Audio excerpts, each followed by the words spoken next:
গণ অভ্যুত্থানের বার্ষিকীতে দেশ জুড়ে চলছে জাতীয় নাগরিক পার্টি এনসিপির জুলাই পদযাত্রা। মঙ্গলবার পদযাত্রা পৌঁছায় ভোলায়। বিকেলে প্রেস ক্লাব চত্বরে হয় পথসভা। বক্তব্য রাখেন কেন্দ্রীয় নেতারা।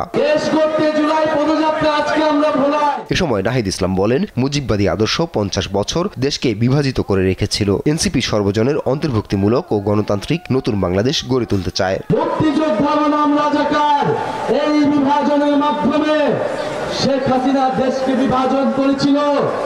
এই মুজিববাদী আদর্শ গত 50 বছর ধরে দেশকে বিভাজিত করে রেখেছিল।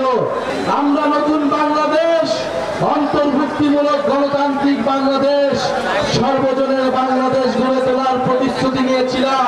বৈষম্য মুক্ত বাংলাদেশ গড়ার স্বপ্নে মাফিয়া সিস্টেমের বিরুদ্ধে জুলাই গণ অভ্যুত্থান হয়েছে বলেও মন্তব্য করেন নাহিদ ইসলাম। জুলাই গণ অভ্যুত্থান বাংলাদেশকে নতুন করে গড়ে তোলার জন্য হয়েছিল, নতুন বন্দোবস্ত গড়ে তোলার জন্য হয়েছিল।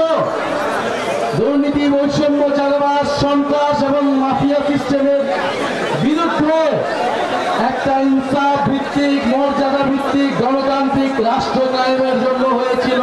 এর আগে যাত্রাপথে এনসিপি আহ্বায়ক জানান, আগামী 3 আগস্ট দেশবাসীর সামনে দলীয় ইশতেহার তুলে ধরবে এনসিপি, যাতে থাকবে নতুন বাংলাদেশের রূপরেখা।